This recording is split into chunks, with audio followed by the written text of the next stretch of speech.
really unbelievable press conference from the governor there and from Kash Patel, the FBI director.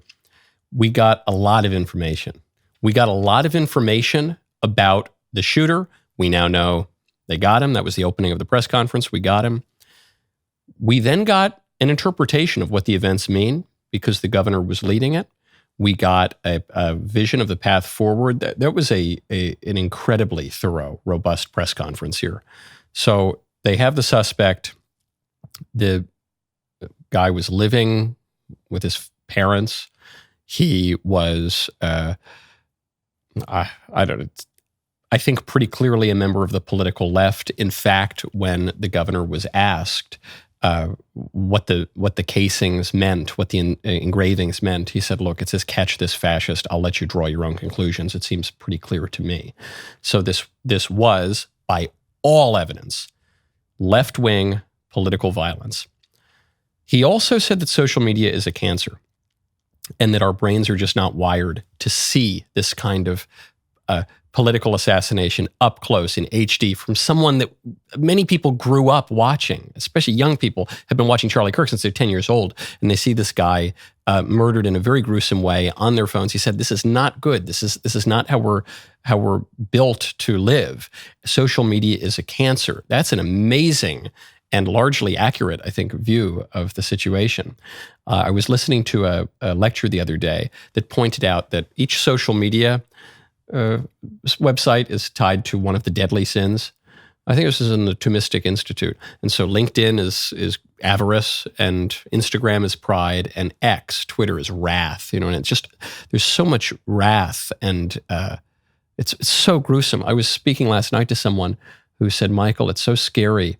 When I watched the video, the scariest thing about watching the video of Charlie's assassination is that I felt nothing. This person didn't know Charlie. He agreed with him on some things, didn't agree with him on other things, what isn't particularly political. But I was taken aback. I said, what do you mean you felt nothing?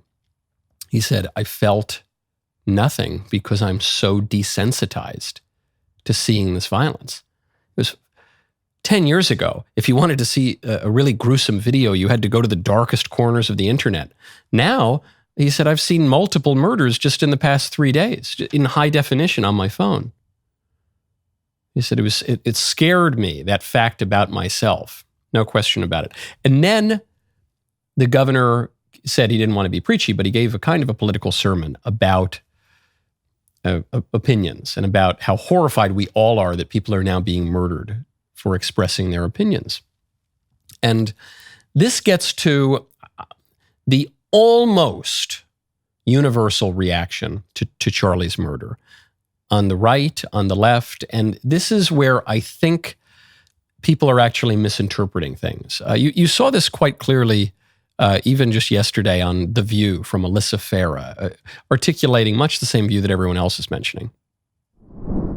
I hope it doesn't have a chilling effect, whether you're left or right, on your ability to speak your mind. I know the one thing we all agree about on this table, we all share our viewpoints. Yeah.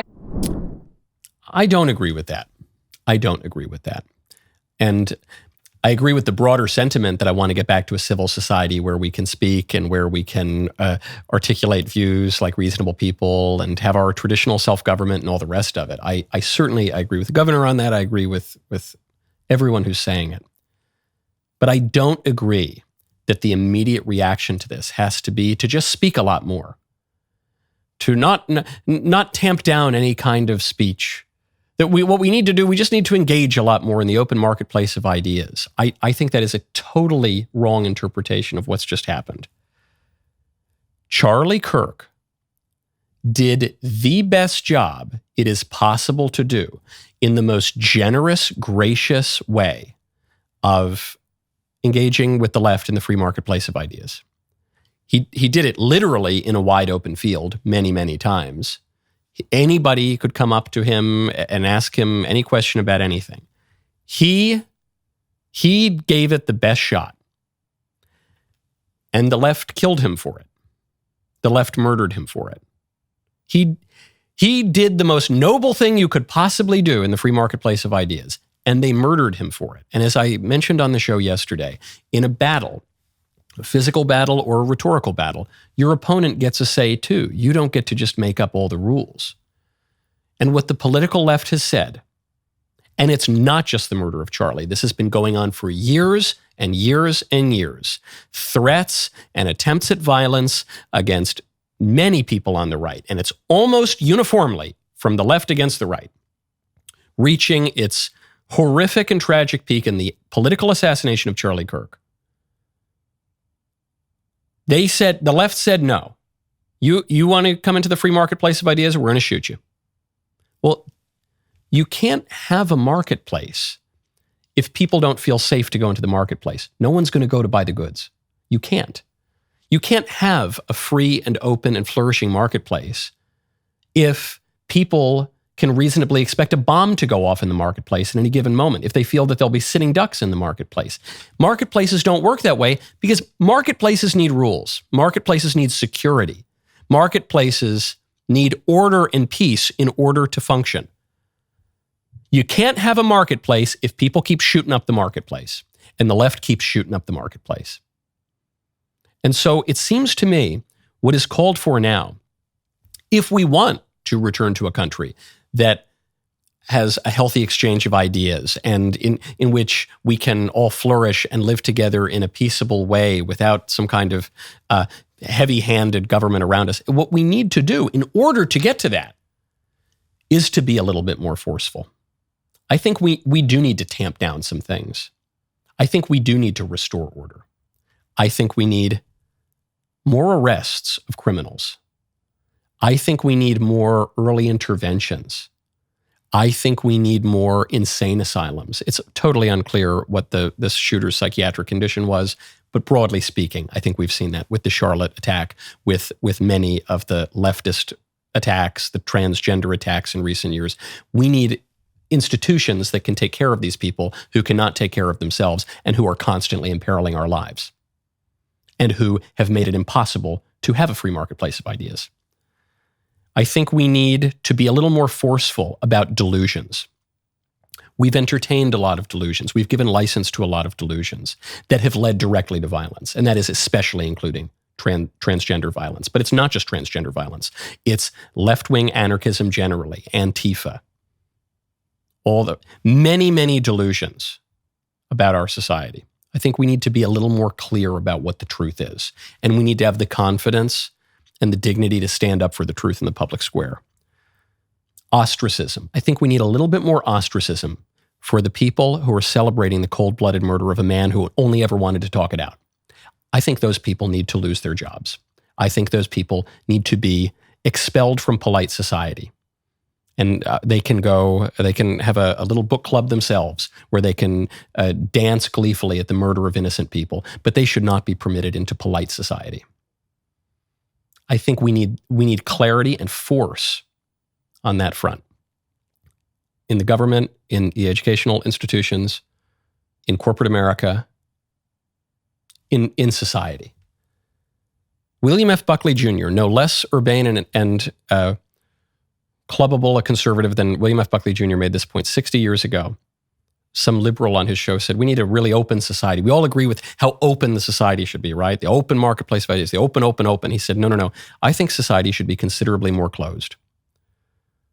We want freedom, but you can't have freedom without order. There's no such thing as freedom without order. There's no such thing as liberty without knowledge. You can't be ignorant and free. You can't be undisciplined and free. You can't have anarchy and chaos and shooters lurking around every corner and half the country gleefully celebrating cold-blooded murder and be free. You can't have that. The prerequisite for freedom is order and discipline and knowledge. That's what we have to restore right now. And that involves circumscribing some of the insanity that we have allowed to fester over the last several decades. Insanity that is totally out of step with the American tradition, with the principles of ordered liberty, with the ideals that every reasonable person holds. We need to have a little more courage, and we need to have a little more clarity, and we need to exercise a little bit more just authority in our society. How many people have you talked to? I've heard this from so many people. They say, Michael, something that scandalizes me most about Charlie's assassination is that I logged onto Facebook and people I grew up with, people I used to work with, are happy about it. Multiple people have said this to me. I bet it's true of you too. I never thought, because Charlie, being so mainstream, being relatively moderate, being so genteel, being so polite, being so nice, if they would celebrate his murder, they'd celebrate my murder. If they would justify his murder, they'd justify my murder. I thought these people were my friends. I thought they were my family. I thought I grew up with them. You cannot have a society like that. And we need some standards back in our society. And we need some rules around the marketplace. All marketplaces need rules. In order for a marketplace to flourish, you have to feel that your life is not imperiled by walking into one. That's what is called for right now. That is the necessary step that most people, I think, are missing to arrive at the ideal that they like of a society in which people can have a healthy exchange of ideas.